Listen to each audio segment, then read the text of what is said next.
15 जून से सूर्य के राशि परिवर्तन के द्वारा कुछ ऐसे योगों का निर्माण हो रहा है जो अगले 1 महीने तक आपके जीवन में बड़े बदलाव का कारण बनेंगे। जय माता दी दोस्तों, आप सभी का स्वागत है हमारे YouTube चैनल अमृता एस्ट्रो में। और आज की इस वीडियो में मैं बात कर रही हूं इस 15 जून से बनने वाले ऐसे योगों के प्रभाव के बारे में जो विशेष रूप से बहुत अधिक शुभ फलदायी होने वाले हैं आपके लिए। देखिए, अभी तक आपकी राशि के स्वामी सूर्य देव वृषभ राशि में विराजमान थे, लेकिन अब 15 जून की सुबह को उन्होंने राशि बदली और वो मिथुन राशि में आ गए। मिथुन राशि बुध की राशि है, जहां पहले से ही बुध देव भी बैठे हुए हैं अपनी राशि में। साथ में देवताओं के ग्रह, देवताओं के गुरु बृहस्पति भी विराजमान है, अस्थावस्था में है। लेकिन यहाँ सूर्यदेव के आने से 3 ग्रहों की युति एक साथ हो गई। और वो भी कैसे ग्रह जो जिनमें सूर्यदेव को सभी ग्रहों का राजा कहा गया है, आपकी राशि के स्वामी हैं। हमारे अगर कुंडली में देखा जाए, हमारे जीवन में सूर्य का सबसे बड़ा एक कहते हैं योगदान है। यह सूर्य के बिना जीवन संभव ही नहीं है, क्योंकि सूर्यदेव आत्मा के कारक, पिता के कारक, नेतृत्व के कारक, सम्मान दिलाने वाले हैं। वहीं बुद्ध को देखा जाए तो बुद्ध बुद्धि देने वाले, संवाद के कारक हैं। और गुरु बृहस्पति ज्ञान देने वाले और वृद्धि के कारक है, विस्तार के कारक हैं। अब ऐसे 3 ग्रहों का एक ही राशि में विराजमान होना, कई तरह के योगों का निर्माण करना अगले 1 महीने तक आपके जीवन में बड़े बदलाव जरूर देगा। वो बदलाव कैसे होंगे, वो बदलाव किस तरह से होंगे, इसके बारे में हम यहाँ जानेंगे। तो देखिए, जब हम तीनों ग्रहों की बात कर रहे हैं तो ये जो युति 3 ग्रहों की हुई है, इस युति का प्रभाव क्या होगा मिथुन राशि में। तो इस युति का प्रभाव, एक तो आपके सोचने समझने की शक्ति बहुत अच्छी होगी। आपको अपनी बात को कहने का जो एक ढंग होता है ना, या हम कहें तो आपको जो एक अपनी बात कहनी है, दूसरों के सामने प्रस्तुत करनी है, उसको बहुत अच्छे तरीके से पूरे कॉन्फिडेंस के साथ आप कर पाएंगे। बड़े प्रभावशाली ढंग से आप लोगों के सामने पेश आएंगे। और इस राशि के वो लोग जो एडिटर हैं, जो कुछ लिखते हैं, लेखक हैं, जो पत्रकारिता से हैं, कला के फील्ड से हैं, वाणी का से जुड़ा हुआ कोई कार्य करते हैं, या ऐसे जुड़ो में कोई नेतृत्वता का गुण उनमें है, नेतृत्वता की तरह वो काम करते हैं, किसी चीज को नेतृत्व करना है, तो उनके लिए बहुत अच्छा ये समय है। साथ में सामाजिक जीवन हो गया, सरकारी हो गया, राजनीतिक जीवन हो गया, इन सभी चीजों में बहुत अच्छा है। सिंह राशि के जातकों के लिए देखा जाए तो सूर्यदेव उनकी राशि के स्वामी है। और ये जो गोचर होगा 15 जून से, जो गोचर हुआ है, ये आपके इनकम हाउस, आपके 11वें घर में हुआ है। देखिए, 11वां घर इनकम हाउस है, इच्छा पूर्ति का भाव है। साथ में कुछ अच्छे बदलाव का भाव भी है, बड़े भाई बहनों का है, चाचा ताऊ का है, आपके जो नेबर्स हैं उनका है, आपके मित्रों का भाव भी 11th हाउस कहा गया है। और लोभ लाभ, ये दोनों 11th हाउस है। यहाँ पर गुरु बृहस्पति पहले से ही विराजमान है, यहाँ पर बुध देव भी पहले से विराजमान है, इस भाव के स्वामी भी हैं, और साथ में आपके धन के स्वामी भी हैं।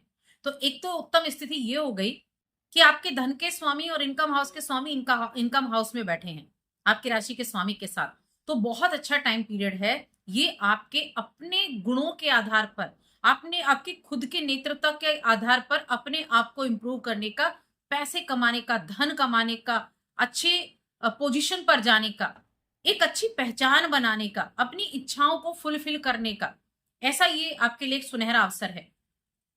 देखिए, सिंह राशि के जातकों के लिए अगर देखा जाए तो आपकी राशि आपके पहले भाव के स्वामी है, 11वें भाव में जा रहे हैं, तो बहुत ही शुभ है ये आपके लिए गोचर।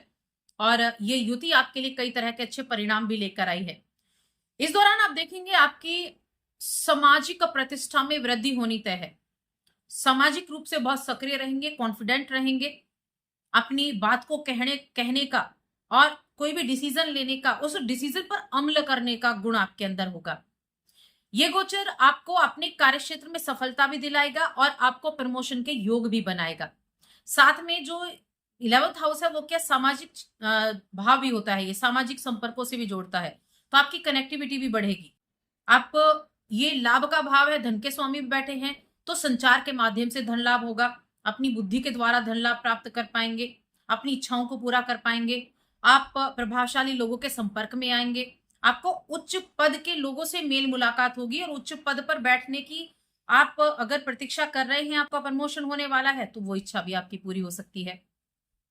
तो लाभ का समय है, 1 महीने का समय बहुत अच्छे योग बना रहा है। विदेश यात्रा के बड़े उत्तम योग यहाँ बने हुए हैं। जो लोग बाहर जाकर करियर की शुरुआत करना चाहते थे, बिजनेस करना चाहते थे या किसी भी तरह से करियर की शुरुआत करनी है, तो बहुत अच्छा समय है ये अपने करियर की शुरुआत करने के लिए, बाहर जाने के लिए, विदेश से धन कमाने के लिए, मनोकामना पूर्ति के लिए, मनोकामनाएं पूर्ण करने के लिए। रिश्तों में जाते हैं तो जो द्वितीय भाव है, जिसके स्वामी 11th हाउस में बैठे हैं, तो आपके अपनों के द्वारा, पितरों के द्वारा, अपने पूर्वजों के द्वारा, आपके कुटुंब के द्वारा भी धन लाभ की प्राप्ति होती हुई दिखाई दे रही है। तो ये पारिवारिक जीवन के लिए भी बहुत अच्छा है। प्रेम संबंधों में भी बदलाव का समय है। देखिए 11th हाउस में 3 ग्रह बैठे हैं, यानी कि 5वें भाव पर तीनों ग्रहों की दृष्टि रहेगी। 5वां भाव क्या है? प्रेम का है, शिक्षा का है, संतान का है। गुरु भी देख रहे हैं तो संतान की प्राप्ति का योग भी है, शिक्षा में भी उन्नति का योग है, साथ में शेयर मार्केट से भी अच्छे लाभ प्राप्ति का योग है। और ये समय सकारात्मक बदलाव के लिए बहुत अच्छा है। आपसी समझ आपकी बढ़ेगी। अपने साथी के साथ अपनी समझ को बढ़ाकर चलें, तभी जाकर अच्छे रिजल्ट आपको मिल पाएंगे। आपके पिता, दादा, आपकी पैतृक संपत्ति, इनसे लाभ प्राप्त होने का बहुत अच्छा संयोग बना है, क्योंकि जब द्वितीय भाव का स्वामी 11th हाउस में जाता है तो आपको अपने पितरों के, आपके कुटुंब के द्वारा आपको धन प्राप्ति कराता है। अब धन का स्वामी इनकम हाउस में गया है तो इनकम तो कराएगा, आपके पूर्वजों के द्वारा इनकम कराएगा, आपकी फाइनेंशियल कंडीशन को वो इंप्रूव करेगा। तो ये चीजें आपको इस समय अवधि में अच्छे से देखने को मिलने वाली है। आपके स्वभाव में भी परिवर्तन देखने को मिलेंगे। पारिवारिक जीवन में भी आपके दोस्तों का, आपके परिजनों का पूरा सपोर्ट देखने को मिलेगा। नौकरी पेशा जातकों के लिए अच्छा प्रमोशन, खुशी और सहानुभूति, सारी चीजें, अनुभूति, खुशी की अनुभूति, ये सारी चीजें होने वाली हैं। तो गुरु जो इनको वृद्धि का कारक कहा गया है, वो वृद्धि करेंगे, वो वृद्धि आपके जीवन में लेकर आएंगे। अगर आप भूमि भवन से जुड़े कार्य कर रहे हैं, अपना मकान खरीदना चाहते हैं, वाहन खरीदना चाहते हैं, तो उसके लिए भी अच्छे योग इस महीने में, अगले महीने के मध्य तक बनने वाले हैं। उत्तम संयोग बन रहा है। अब कुछ चीजें ऐसी हैं जिनके लिए ये युति और ये सूर्य का गोचर बड़ा उत्तम है, जैसे ट्रांसलेटर, पब्लिक स्पीकर और मोटिवेशनल स्पीकर। इन क्षेत्रों में काम कर रहे हैं ना, बड़ा अच्छा रिजल्ट है। मार्केटिंग के फील्ड से जुड़े हैं, संचार के फील्ड से जुड़े हैं, शिक्षा के फील्ड से जुड़े हुए हैं, कला के, मीडिया के फील्ड से जुड़े हुए हैं, तो बहुत अच्छा। ट्रेवल एंड टूरिज्म का काम करते हैं, तो इन चीजों, इन लोगों के लिए ग्रोथ यहाँ देखने को जरूर मिलने वाली है। तो कहने का मतलब है, सिंह राशि के जातकों के लिए ये समय धन प्राप्ति का है, इनकम में वृद्धि का है, फाइनेंशियल ग्रोथ बढ़ाने का है। अपने काम पर फोकस कीजिए, अपने काम पर पूरा, एक आपके अंदर जो एक एक गुण है उसको अपना हथियार बनाइए। आपका कॉन्फिडेंस, आपके नेतृत्व का गुण, अपने विचारों को प्रकट करने का गुण, और यहाँ बुद्धि का इस्तेमाल आप अच्छे से करेंगे, ज्ञान का इस्तेमाल अच्छे से करेंगे।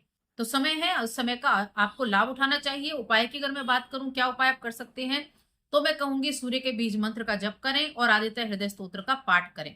ये उपाय आप कर सकते हैं, और साथ ही चैनल को सब्सक्राइब कर लें। जय माता दी।